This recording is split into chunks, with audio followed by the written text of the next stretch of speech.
সরকার অনেক গুরুত্বপূর্ণ সিদ্ধান্ত নিয়েছে এবং সেই সিদ্ধান্ত নেওয়ার জন্য আমি ধন্যবাদ জ্ঞাপন করছি আসামের মুখ্যমন্ত্রী হেমন্ত বিশ্ব শর্মা মহাশয়কে। বিগত দিনে অনেকবার অ্যাসেম্বলিতেও সেই কথাগুলো উত্থাপন করেছিলাম এবং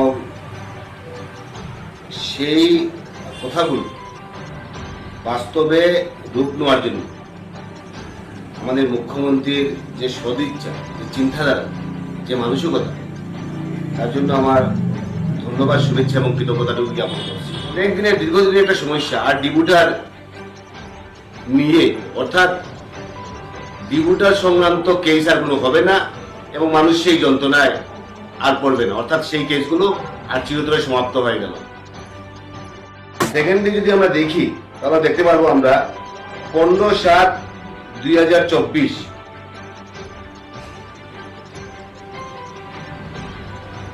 সেই আধার কার্ডের সমস্যা প্রায় 27 লক্ষ মানুষের আধার কার্ড নেই এবং সেই মর্মে মুখ্যমন্ত্রীকে অনেকবার বলেছিলাম এই সমস্যাটুকু সমাধান করার জন্য। একদিকে আমরা দেখতে পারলাম যে আর ডিবুটার, অর্থাৎ ডিবুটার কোনো কেস হবে না এবং ডিবুটার সমস্যা আর হবে না।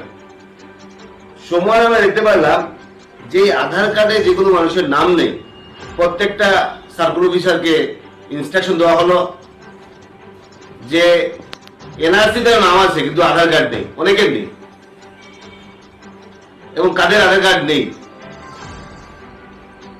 সেই তথ্যগুলো সংগ্রহ করা।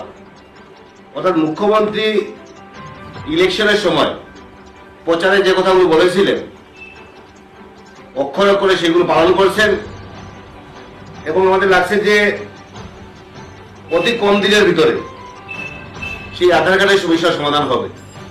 আমি কতদিন যখন ছিলাম মুখ্যমন্ত্রী মহোদয়ের সঙ্গে ছিলাম তখন মুখ্যমন্ত্রী মহোদয়কে বলেছি যে যাদের বিরুদ্ধে ডিবুটার কেস চলছে এফটি কোর্টে ওদের কি করা হবে, সে ব্যাপারেও আসাম সরকার সিদ্ধান্ত নিচ্ছে, মাননীয় মুখ্যমন্ত্রী সিদ্ধান্ত নিচ্ছেন যাতে ডিবুটার সংক্রান্ত, এফটি কোড সংক্রান্ত কোন ধরনের সমস্যা যাতে হিন্দু বাঙালিদের না থাকে তার জন্য উনি অনেক সিদ্ধান্ত হাতে নিয়েছেন। মুখ্যমন্ত্রীকে অনুরোধ করেছিলাম এবং ইতিমধ্যে আমরা দেখতে পারলাম যে সেই 3rd গেট 4th গেট করিমগঞ্জে অনেকগুলো সেন্টার দেওয়া হলো, শহরে 18টা সেন্টার দেওয়া হলো, সব মিলিয়ে প্রায় 27-28টা 30টা সেন্টার দেওয়া হলো। প্রায় 20,000 মানুষ, 20,000 যুবক যুবতীরা এখানে পরীক্ষা দেবে। অনেক হাইলাকান্দি থেকে এসে এখানে পরীক্ষা দিবে, হয়তো বা এনসিএল থেকে এসে এখানে পরীক্ষা দেবে, করিমগঞ্জের যুবক যুবতীরা এখানে পরীক্ষা দেবে। তো অনেক বিগ একটা গ্যাদারিং হবে। তো আমি মনে করি সেই ব্যাপারে সবার সহযোগিতা দরকার এবং সামনের দিনে যে সুষ্ঠু সুন্দরভাবে সেই পরীক্ষা কীভাবে অনুষ্ঠিত হয়, আমাদের যারা এই কার্যে যারা লিপ্ত আছেন, আমাদের প্রত্যেক শিক্ষক, ছাত্রছাত্রী, সবার সহযোগিতা আমি কামনা